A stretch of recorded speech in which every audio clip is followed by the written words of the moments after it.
At an Antarctic research station, we find two men. The younger of the two, Jacob, is a chatty fellow, pleased to be safe from the superhero antics of the rest of the world. They aren't facing tidal waves, alien invasions, and super gorilla attacks in the Antarctic, thank you very much. And even with all of that, Jacob still finds it hard to believe that Atlantis rose from the bottom of the ocean to invade Boston, of all places. Maybe they hate Boston as much as you do, Jacob says to his coworker. His coworker is an older man with a full white beard. He fiddles with their small TV, cursing. The seventh inning and the receiver goes out. Can you believe it? Suddenly, the window behind Jacob freezes, so quickly that you can hear the ice freezing over it. Then the building starts to shake. It's an earthquake. The older man shouts for them to get outside, and as they do, massive cracks shoot through the ice. They run as fast as they can, and yet the ice drops out below Jacob. He cries out as he falls, and then all is quiet. The older guy turns around, and the entire research station, which admittedly wasn't much of a research station, but still, it was a whole building, well, now it's gone. So is Jacob. At the bottom of the icy ravine, Jacob lies dead, a pool of blood around his head. An armored foot steps past him. This body climbs the wall and finds the older man. We only see a splash of hot blood, and then the icy figure is all that's left. My name is Ben, and this is Comic Book Breakdown episode 26.17 of Aquaman, A Cold Throne.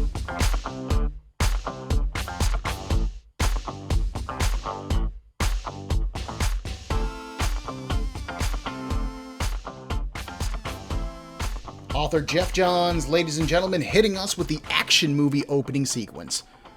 This scene picks up basically where our last issue left off, with a seemingly frozen Atlantean corpse taking issue with Aquaman's declaration of being the king of the seven seas. The opening scene with Jacob and his friend is written to be endearing. We're supposed to like them as fast as possible, so that when Johns kills them, we feel something. To do this, Johns uses a lot of irony. Jacob comments on how safe they are, and then they aren't safe. Jacob can't believe that Atlantis is real, which also continues to highlight that the surface world doesn't want to believe in Atlantis, even when faced with proof of it, an ongoing theme in Jeff Johns' run on Aquaman. And then we've got an Atlantean who is responsible for Jacob's death.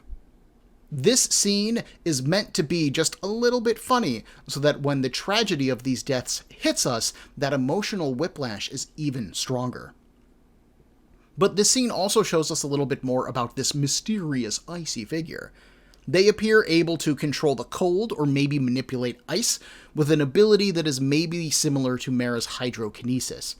This person also doesn't seem to hold life sacred, as they kill both of the men that we meet. This could mean that they just don't value human life, because this person sure looks Atlantean, but we don't get enough here to make the call of whether there's a distinction or if they just are cool with killing people. What Johns is telling us with this, though, is that this guy has a mission, and he doesn't care how many humans need to die to accomplish it. When we leave Antarctica, we move into a montage of Aquaman and Atlanteans battling smugglers, taking possession of their lost weapons, freeing enslaved humans, and trying to do some good in the world. We even see Merc among them doing his duty, even if he isn't happy about it. When their work is done, they all return to Atlantis, and throughout this montage, someone has been talking to Arthur. They're reporting on what they've seen up in the surface world, largely providing context to the quick moments that we've been seeing. But the point that they're making is largely twofold. The first point is that the surface world is cruel, cold, and as ruthless as Atlanteans have always been told it was. Humans fight humans. They enslave each other for seemingly no reason. They are clearly monsters. The second point is that Atlantis has been living with the idea that the surface world is a threat to them for decades, when really the surface world's greatest enemy is themselves. And amen to that, my Atlantean brother. Who turns out to be Merc, actually. He adds that they left the humans that they encountered relatively unharmed.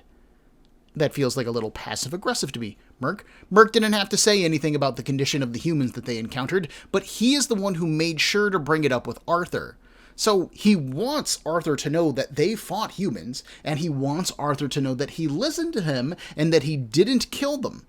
Which means that he's saying, I did what you told me to do, even if it was stupid, but I did it. Aquaman reminds the big man that humans are to be harmed as little as possible.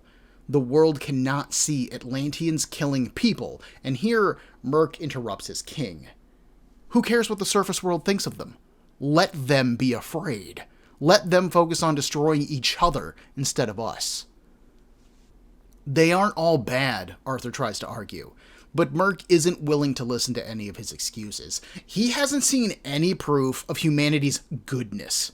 Recovering their stolen weapons has only confirmed what he already knew, that the surface world is dangerous. Arthur switches his tactics. He asks Merc to imagine himself as a young boy in Boston. It takes a minute because Merc doesn't even know what a Boston is, but Arthur goes on anyways.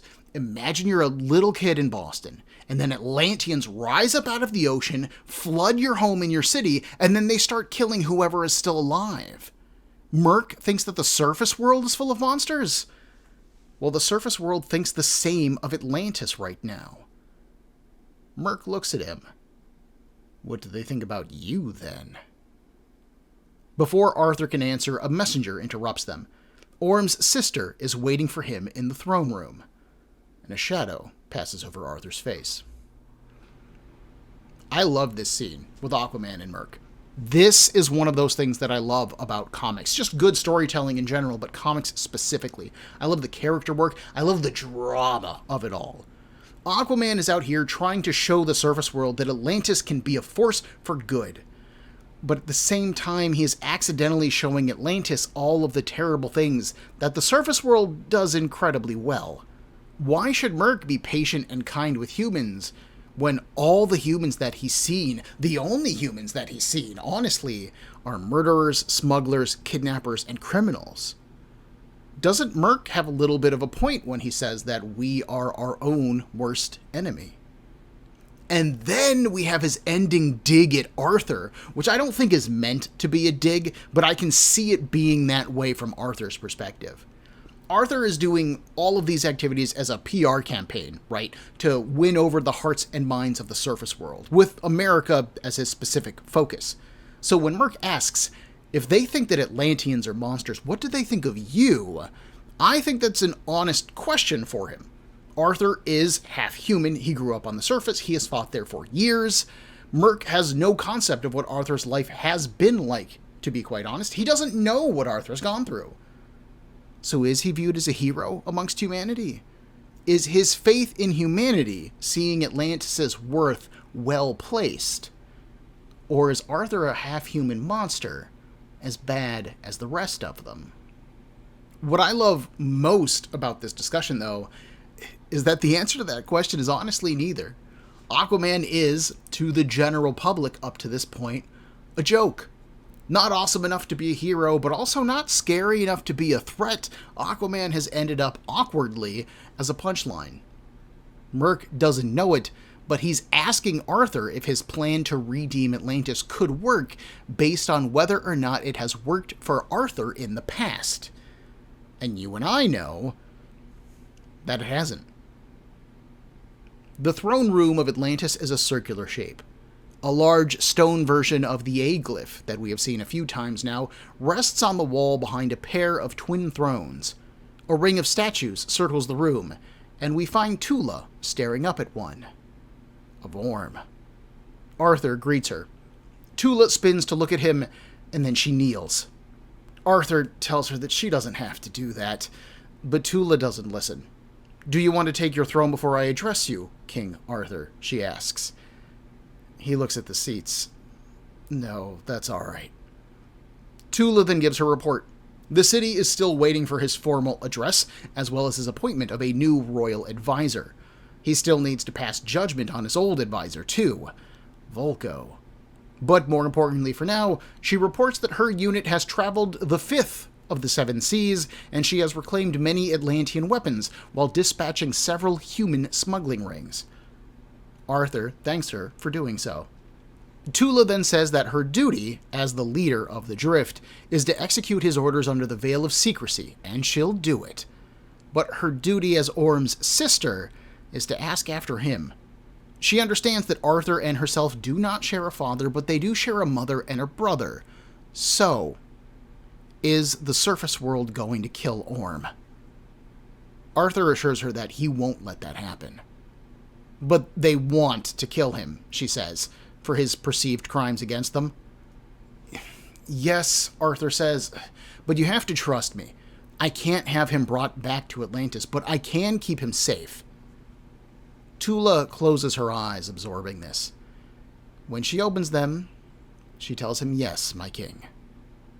Before she goes, Tula tells Arthur one last thing about Volko.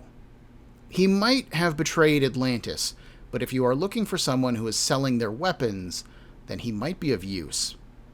Volko might be a traitor, but he does know a great many things. Then she leaves him alone. Arthur looks at the throne, and he quietly puts a hand on it. I love the subtext here, especially hitting Merc and Tula scenes back to back.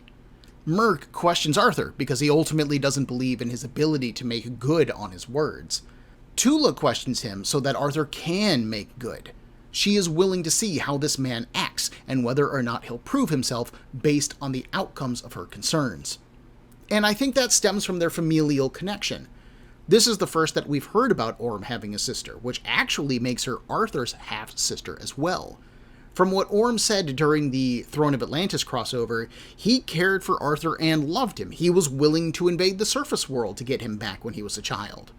I think that Tula's willingness to trust Arthur probably comes mostly from Orm's trust in Arthur. But we all know that trust got Orm locked up in the surface world.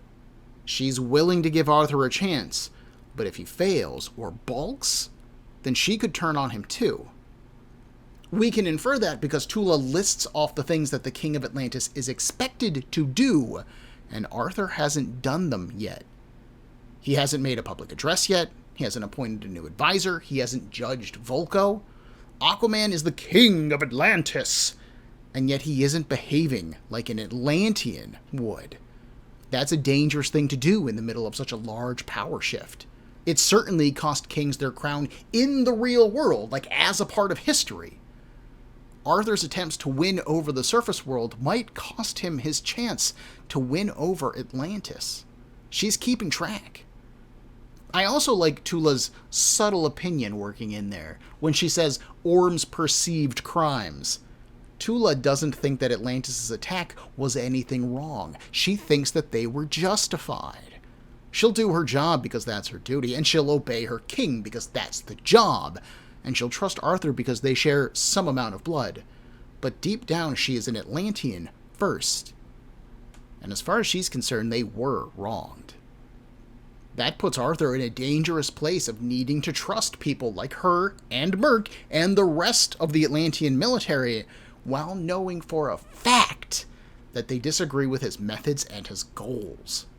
And all of that leaves him relying on the one man that he hates the most right now. Before that, though, we get a quick palate cleanser scene catching us up with Mara. She has indeed gone to the police station where they are explaining her situation. Formal charges have been filed against her for attacking Randy, assaulting 2 police officers, and tearing the door off a police car. Mara responds that Randy was a pig, and the rest were all collateral damage in the way of her saving a woman's life. You're welcome. She flips through the stack of paperwork that they give her, and then tosses it to the side. Mara only came here because Arthur would have insisted on her showing them courtesy, but she's not going to listen to their threats. She has a dog to feed. As she goes to leave, a handful of officers cut her off, holding up their hands. Do you really want to add resisting arrest to the charges? One of them asks. Because if you try to leave, you're only going to make things worse. Mara stares at him. Worse for who? In Atlantis, Arthur swims to the prisons, where he meets Ern, their keeper. He reports that 3 of his guards died in the attack on Atlantis that Vulko caused. "When can the dead finally know peace, my king?" he asks. "When will Vulko be judged?" Arthur assures him that judgment is coming, and then he swims down a tunnel.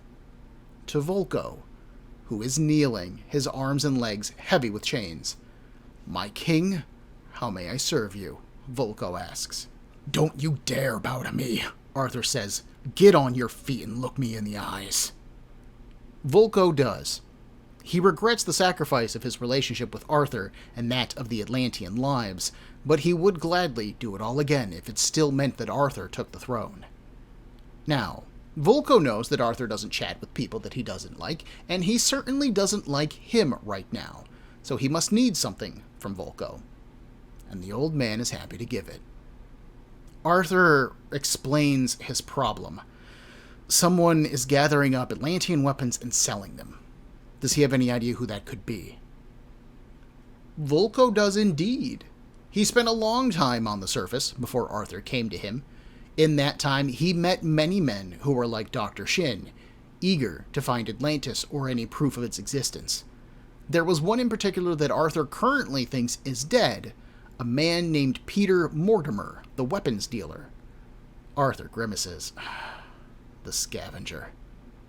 He turns and swims away. Behind him, Vulko tells Arthur to come back any time. I'll be here, ready to serve my king. So I love this setup. This is a classic storytelling trope where the hero must rely on an antagonist in order to solve a crime or right a wrong, but how much can the hero really trust that antagonist? And can the antagonist's crimes be redeemed through their compliance? Does Vulko helping Arthur set his crimes right? Or is he still guilty and Arthur's just dragging his feet? I would argue that Vulko doesn't have the presence of someone like, I don't know, Hannibal Lecter, but he does get the job done in the story. From Arthur's perspective, I think that there was a lot going on here. Ern doesn't accuse him of failing to punish Vulko, but he is voicing the concern that, maybe this is taking a little bit too long, like we know he's guilty. Just punish him.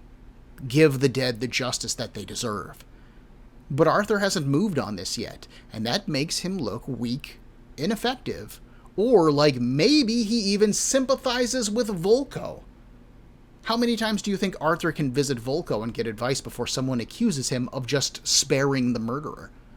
Even just the rumor that King Arthur will spare Vulko could undermine his rule and turn the populace even further away from him. But I think there are several really interesting intertwined reasons for Arthur's hesitance here. First off, Arthur is clearly more focused on addressing the scavenged Atlantean weapons and the immediate danger that they pose to the world. This doesn't just save lives now, but it is also a part of Arthur's larger PR campaign to redeem Atlantis in the eyes of the surface world. This is his main focus, as it serves to keep America's military eyes and the Justice League's attention off of Atlantis. Just being isolated and ignored can honestly save so many Atlantean lives, but only if Arthur can make it happen. If newsworthy stories like Atlantean weapons used to kill whales or Atlantean weapons used to take hostages go away. This is the most immediate problem, and he's doing his best to address it now. Secondly, while Vulko did definitely cause Atlantean deaths, there is a very simple truth to acknowledge here. Arthur's relationship with Vulko. This is the man who supported Arthur when nobody else did. He is like a second father to him. He advised him the last time he was king. We have seen Arthur call Vulko family, and sitting in judgment of someone who is that close to you cannot be an easy thing to do. My third concern would be Arthur's personal sense of responsibility. He may not have been the one to attack Atlantis, but Vulko has cleanly stated that his motivation for doing so was to get Arthur back on the throne of Atlantis. Vulko did what he did because of Arthur. I could see Arthur thinking that this whole mess is his own fault just for existing as the option to be king. That's totally untrue, and it's a huge leap in logic, but we saw Arthur haunted at night by thoughts of the Trench's fate when he first encountered them, so why not this? And finally, There is the simple fact that Arthur is trying to be a good person. He doesn't like killing, and he doesn't want to kill, period. Atlantean society seems pretty on par with the eye for an eye style of lawmaking, so Volko killing innocent people seems like a pretty good reason to just give him the death penalty. But Arthur is the one who has to make that decision, and then he is the one who has to pass that judgment in front of the entire kingdom.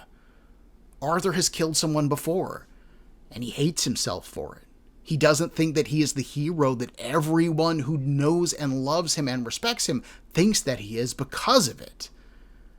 He probably doesn't want to kill Volko at all if he can help it. The counterpoint drama of that setup, though, is what happens if Arthur doesn't do it? I could easily see a conspiracy popping up that Arthur ordered Volko to launch the attack so that he could then confront Orm and take the throne. This whole thing was just a bad power play by the insane air-breathing half-breed. We can't trust him. He isn't an Atlantean like we are. And then you've got a coup and an assassination attempt, and then the whole thing is just a big mess. But it will be an entertaining mess, though. As much as I love all of that, I would like to point out that Aquaman has a bad guy called the Scavenger who is scavenging weapons, and he didn't flooping think that this guy was the guy that scavenged Atlantean weapons for smuggling. I know that Arthur said he thought he was dead. That's John's out here for why Arthur didn't think of him to begin with, but like, does it even really matter if it's the Scavenger or not? Wouldn't any surface-based scavenger need diving suits and submarines in order to retrieve these weapons? And why does Volko know that the Scavenger is alive? And how does knowing that the Scavenger is Peter Mortimer help Arthur find him? It isn't like he has a Scavenger territory that he just leaves or something like that. As previously noted, the ocean's a big place, my people! And the Scavenger could be in any bit of it. This little bit of plot element makes me feel like I'm back in the Others arc, where Johns just has these little moments of logic that just don't quite add up 100%. Now that we have been told that the Scavenger isn't dead, the creative team proves it to us by cutting to the Scavenger's location, inside of a pack of submarines as they cut through the water. On one of the subs, his crew is arguing over the function of a particular Atlantean weapon and its potential price because of that function. One of the men flicks a little doodad on it, and his compatriot is suddenly turned into a pile of slime. Mortimer, who is a thick man with small eyes, prices that particular weapon at $100,000. "Oh, and stop playing with that stuff," he says casually. One of his men, sitting at a communication station, reports that another shipment has been intercepted by the Atlanteans. They can't hide from them much longer, but that suits the Scavenger just fine. He doesn't want to hide. He orders this guy to find one of the Atlantean raiding parties. He has a new plan, with a bigger payoff. Elsewhere in the ocean, in shark-infested waters, we see Tula meeting with Merc. She reports that Arthur says that he can keep the surface world from harming Orm. Merc glares. As far as he's concerned, Orm is still king, and he should be addressed as such. Tula and Atlantean law disagrees.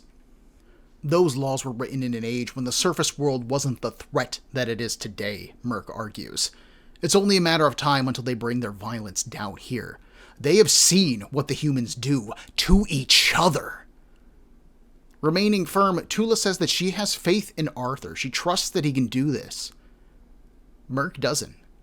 They need to go back up to that hell and save Orm themselves. That gives Tula pause. "We can't trust the surface world," Merc says. "They hate us." A twisted take on what Merc took away from his conversation with Arthur. Which I love. I love that Arthur tried to get Merc to see how frightening Atlanteans look to humanity and sympathize with them, and instead, Merc took away the idea that humans will only ever fear them.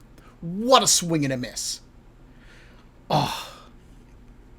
Up top, at the Amnesty Bay police station, Mara has pushed through the cops. She isn't going to fight them, but she is going to go home. One of them manages to clasp a single handcuff around her wrist, stopping her. He tried to be civil, he says, and Mara glowers. So did I. Before she does anything, another officer, a woman wearing a cap against the sudden cold, walks up. This is Officer Watson. She knew Arthur from school back when they were kids.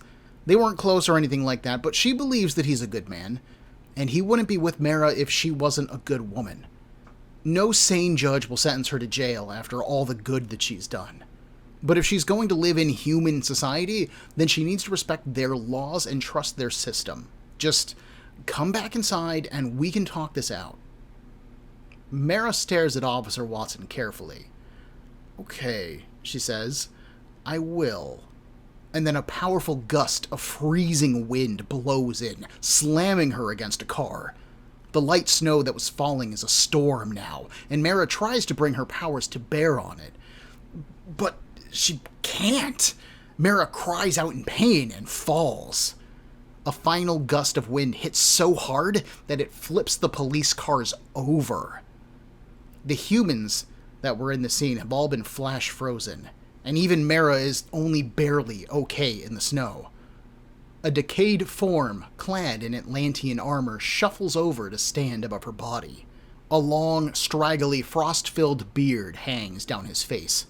A red cape is tattered, hanging from his back. His fingernails are long and sharp, and his skin is a pale blue. Clutched in one hand is what looks like the dead king's scepter.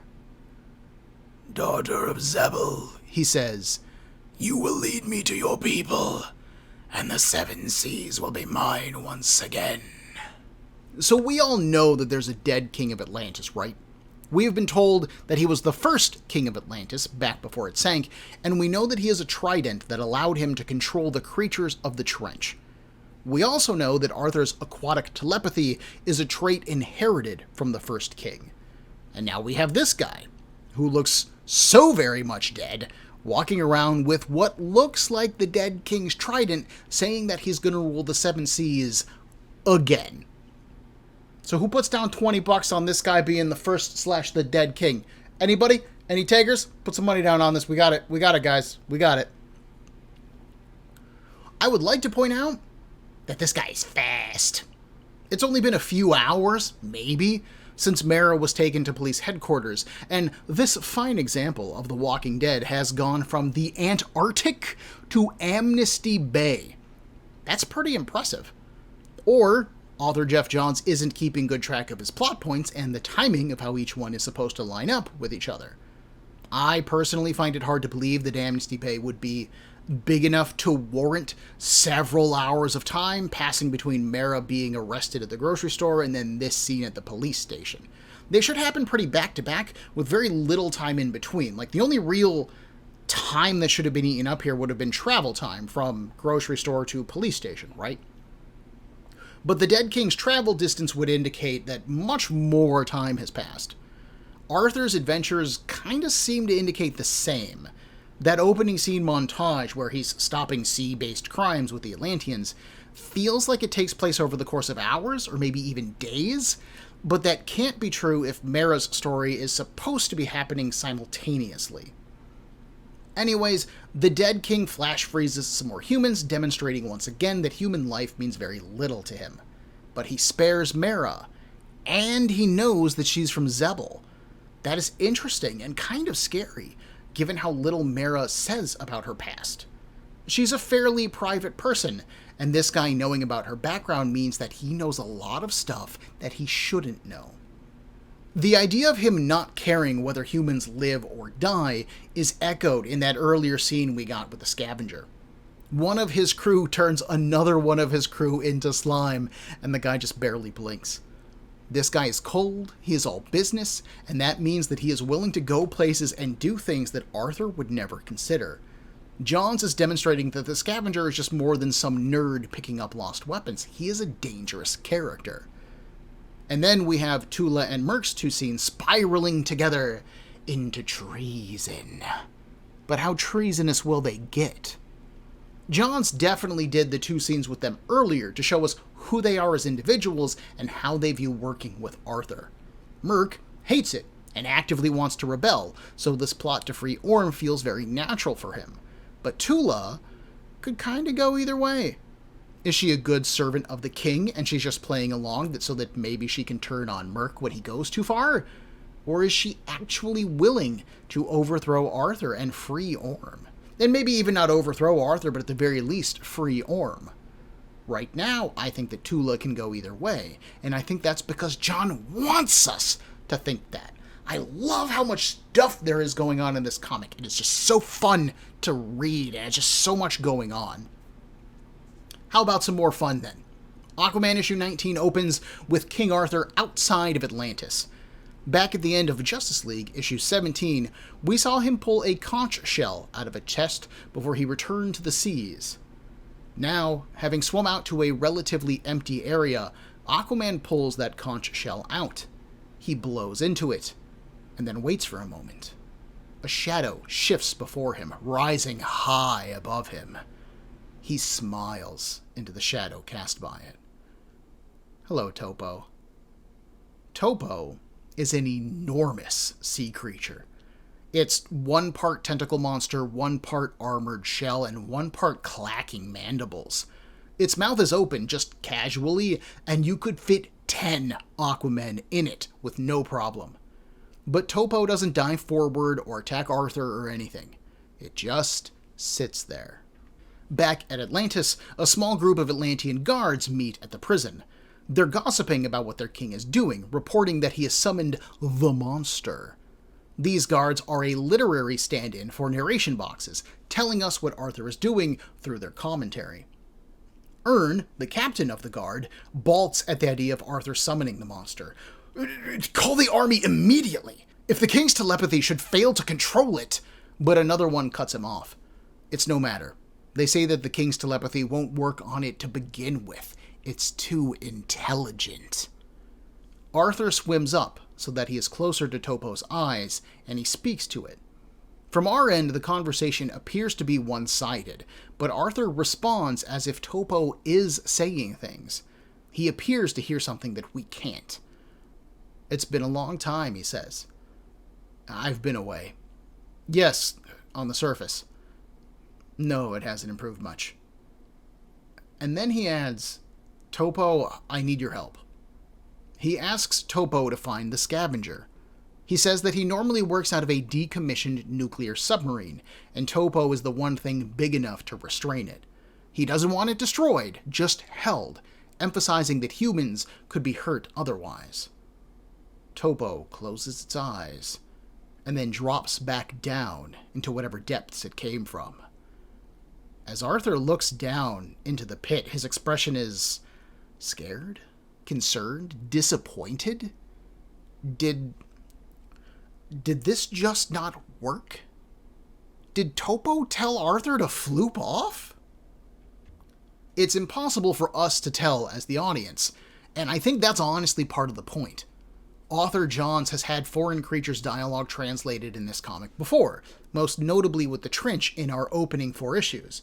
They spoke in a kind of guttural gobbledygook, but an English translation was provided so that we, the audience, would know what was going on. By failing to provide that translation here, Johns is telling us that we aren't supposed to know what's going on. That leaves us in suspense, wondering what just happened here. Did Topo agree? Disagree? We don't know. And he wants us to keep guessing. A small panel then informs us that the scavenger's crew has been leaving a trail, and they report that 2 Atlanteans are following them. Good, Mortimer says. Time to catch and release. Topo is an old Aquaman concept, dating back to 1956's Adventure Comics issue 229. Originally, it was just a highly intelligent octopus, kinda like an animal sidekick for Aquaman, but clearly this version of the character has been beefed up a bit. And I love the general monster design here. One of penciler Paul Pelletier's real strengths as an artist, in my opinion, is in drawing strange alien creatures. He really excelled at this on CrossGen's Negation ongoing series, which was a sci-fi comic, and Topo just fits that same kind of theming really well. It just looks super cool to me, and I hope that we see more of it. As a Godzilla fan, I love this kind of stuff. I like my big monsters.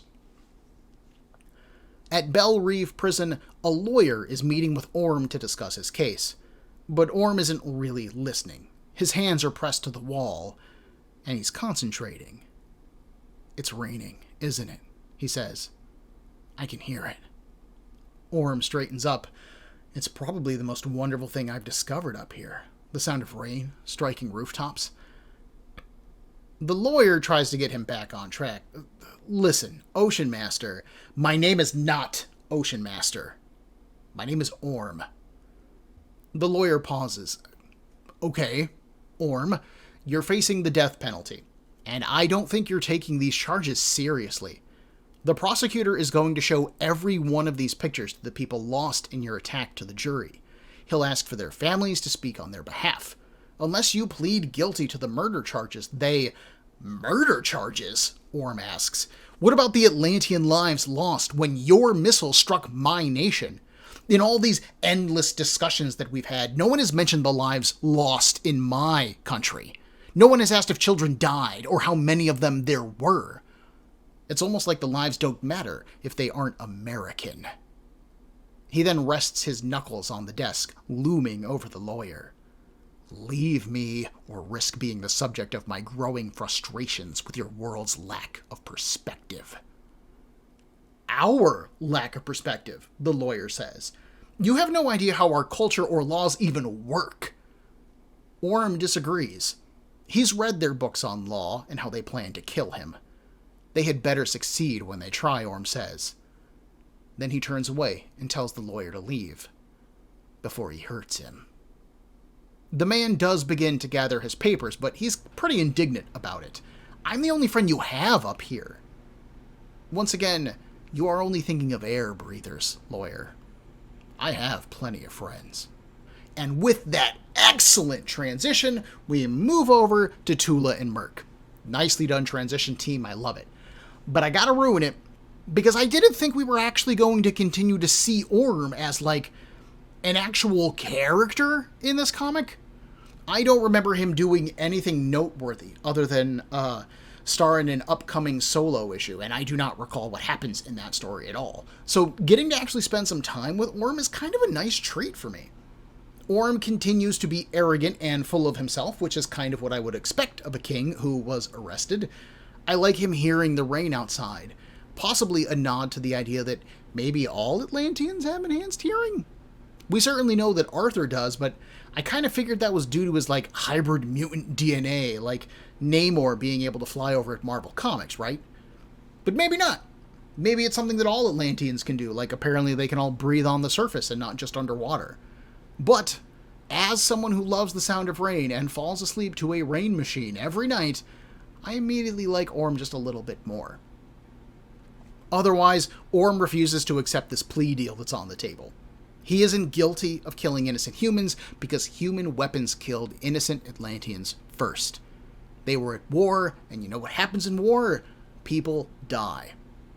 I can see Orm's stance on why he isn't taking the deal, and I can even sympathize with the corner that he's found himself in, but I'll admit that I don't like him threatening the lawyer that's been assigned to him.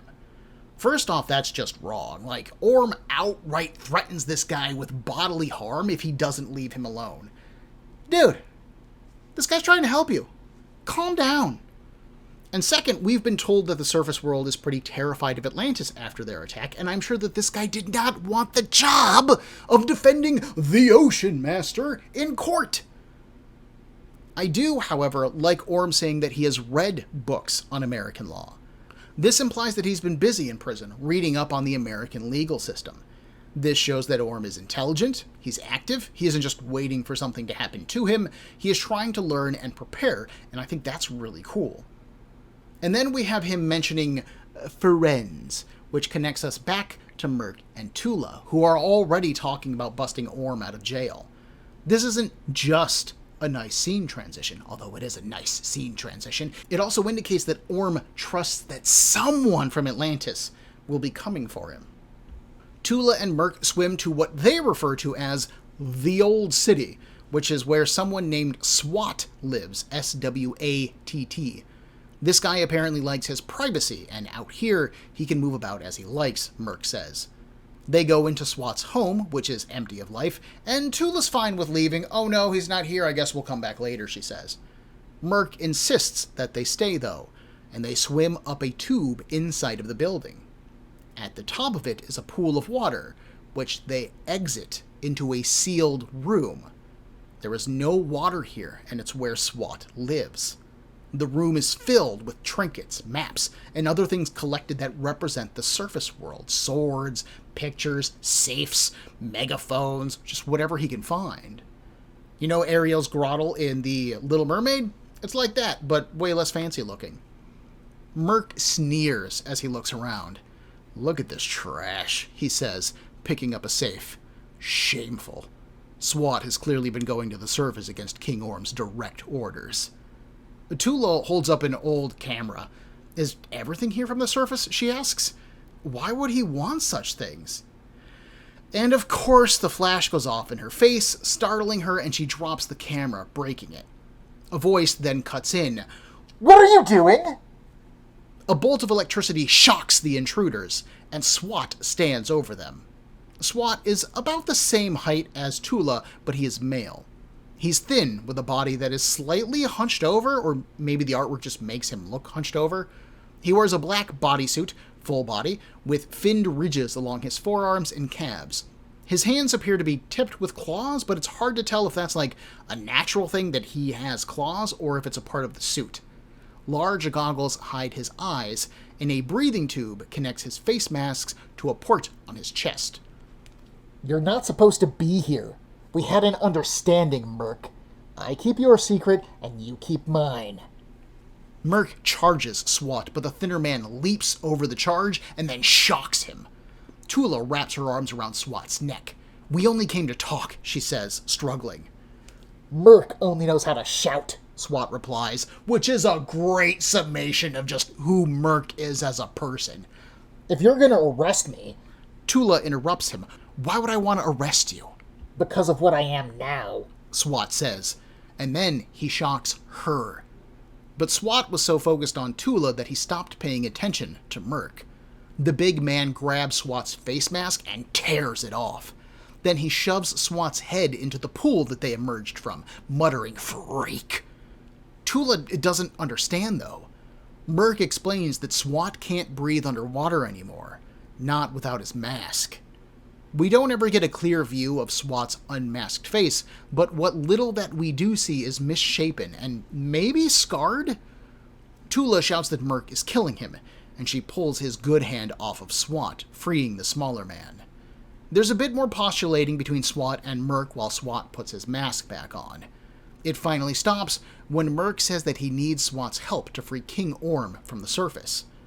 Swat seems hesitant but interested. Suddenly, he and Merc are kind of getting along fine.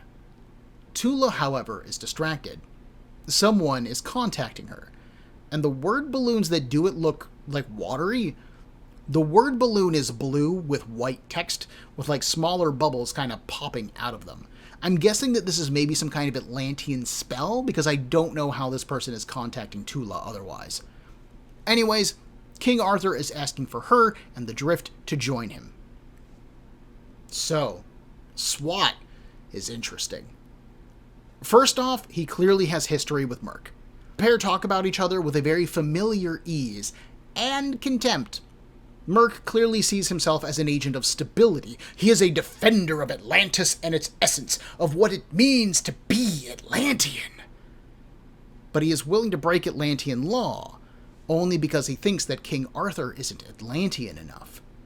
Now he's willing to ally with Swat, who is not only breaking Atlantean law regularly, but who also can't breathe underwater anymore.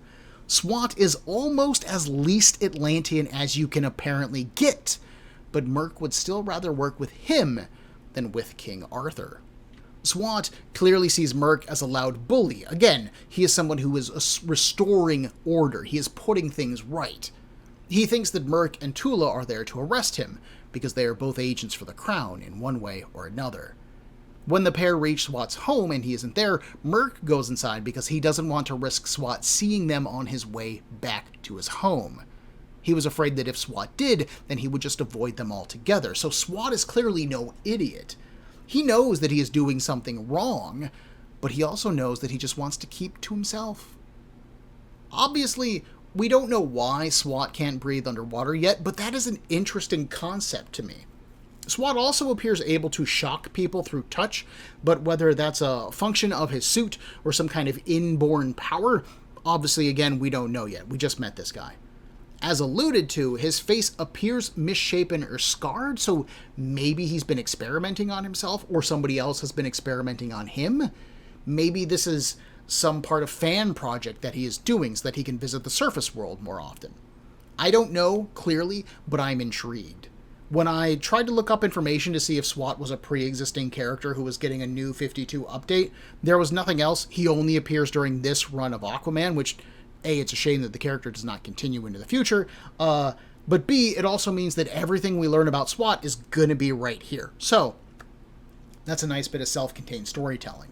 I'm really beginning to like this expanded cast that Geoff Johns is developing for us. This might be Aquaman's comic, but it is very clearly an ensemble book where all of these characters are interacting with his narrative, and I really love it.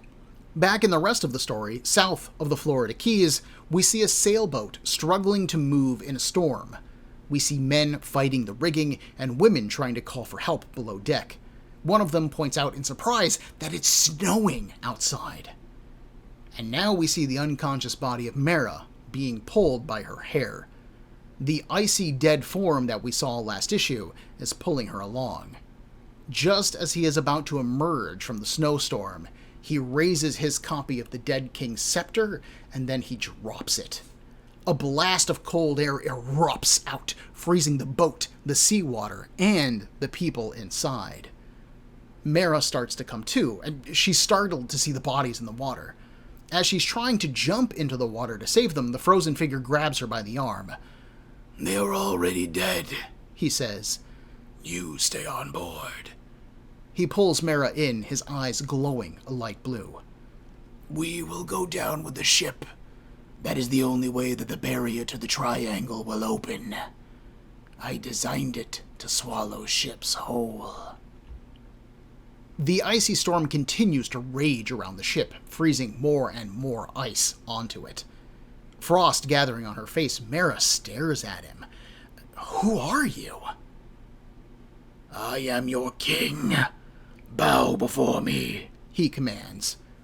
Any fear in Mera's eyes is now gone. "I don't bow to any king," she says. A burst of water suddenly explodes from below, sweeping the king away. With him distracted, Mera dives into the water, and she is gone. Floop! Yeah, Mera, get him! Oh, what a cool moment for her. So once again, the dead king appears able to walk faster than should be possible. He's now walked from Amnesty Bay to Florida in mere moments, a fact that's demonstrated by Mera returning to consciousness. Last we saw her, the dead king had just found her, so I'm assuming that maybe he just knocked her out and then started moving. I'm also assuming that he has just been walking on frozen seawater with his snowstorm for this little trip, or something along those lines. He doesn't really seem like the type of person to walk on land and just hitchhike his way to the Keys, you know? He also kills a pile of humans indiscriminately, which fits everything that we've seen about him so far. But now we know that he definitely has a plan. He is trying to get into the Triangle, which, for anyone with an interest in sea stories, means just one thing: the Bermuda Triangle. For those who don't know about it, the Bermuda Triangle is a portion of the Atlantic Ocean that loosely, and I mean loosely, occupies the space between the Isle of Bermuda, the south of Florida, and Puerto Rico. This triangular-shaped area is famous for stories of planes or ships going missing under mysterious circumstances. Theories about what the triangle actually is have run the gamut, from possible alien bases under the ocean to dimensional wormholes to just plain old tropical storms. Whatever the real-world explanation for those accidents, The dead king is clearly taking credit for its existence here, creating the triangle as some kind of dimensional gateway. It just takes sinking an entire ship to do it. This implies that when Mera takes off into the waters to escape him, she is no longer swimming in the Atlantic Ocean. At Aquaman's location, he and the Drift are heading towards the Scavenger's submarine fleet. The two members of the Drift who had been following them managed to breach one of the subs and forced it onto land. King Arthur orders Tula and her group to go down the coast for another 100 meters and then circle back just to be safe. Tula is surprised by this order, but she'll do her job. As she peels off, Aquaman tells the other drifters to stay low, close to the ocean floor. That'll let them dodge the sub's sonar. They can... Wait. He sees an inky black fluid in the water. The Drift doesn't seem to recognize it, but Aquaman does. It's fuel from the submarine. He shouts for them all to get out just as the fuel source catches fire and explodes. The blast throws them all onto the beach. Arthur is alive, but you better believe that he is unhappy. He gets to his feet, asking if the others are okay. Not too far away is the beached submarine. A Drift warrior shouts for them to come over there. When they do, he shows them a dead Atlantean. This was one of the men who had been following the sub, but he's clearly dead. Aquaman pauses for a moment and listens. He can hear another heartbeat inside. Then he grabs the side of the sub and heaves. He tears the wall away, exposing the surviving Atlantean. But he isn't in good shape. The Atlantean is strapped to a bed, and a large X-shaped incision is visible in his right side. Either they took something out of this guy, or they put something in him. They gather him up and aim for Atlantis. We end the issue with Mera swimming through a graveyard at the bottom of the sea. There are airplanes and boats of all shapes and sizes covered in silt, debris, and coral. She suddenly stops when someone asks, "Princess Mera?" Two men swim up, one of them wielding a spear and another a mace. "Is it her?" the first one asks. "It has to be," the second replies. Mera eyes them carefully. "Where is Nereus? I need to see him right now." "At last you've returned," a voice says over her shoulder. She turns, and we see a muscular man wearing worn armor. It's a mix of metal, scale mail, and leather, all of it in fairly warm colors. We've got dark gold, brown leather, and red armor, matching his closely cut red hair and finely trimmed beard. In his hand is held a spear. "I thought you were dead, Mera. I thought my wife was dead," he says. "Where the hell have you been?" All right. I'd completely forgotten about this part of the story. Let's be fair, I've complained about how Geoff Johns has appeared to be referencing previous bits of continuity regarding Mera in Aquaman so far. Most notably, we saw this happen during the Others arc, when Mera first encountered Black Manta. There's a moment when she tries to control the water in his body, and he says that his suit interrupts her hydrokinesis, implying that Black Manta has met Mera before and built in countermeasures. Otherwise, how would he know to defend against such a power? Hydrokinesis isn't exactly common in the DC universe. This shared aspect of Mera and Black Manta's history was originally revealed in the Brightest Day series, which DC published right before the New 52 happened. Which means that now, in the world of the New 52, which is a fresh start to continuity, those stories never happened. Since then, we have largely ignored Mera's background and any continuity problems that it might present. After all, she has largely been a background character in the comic. This isn't her story, it's Aquaman's, and that's where our focus has rightly been at. Clearly, Johns is beginning to shift the narrative just a little bit as we get into the history of Atlantis, and how Arthur wrestles with it as its new king, and all of that stuff comes to light. In fact, the past is about to literally haunt Arthur, with the dead king stomping around, killing people, and looking to take back his throne. How can he do what he does? How is the dead king still alive if he's, the dead king, instead of at any point before this one? These are all good questions, so let's keep our eye open looking for answers as we move on. Obviously, Johns intends to explore Mera's background more moving forward, and I, for one, look forward to it. Despite kinda having the title of Mera, Aquaman's girlfriend, a lot of Mera's behavior in this comic has kind of been independent of Arthur.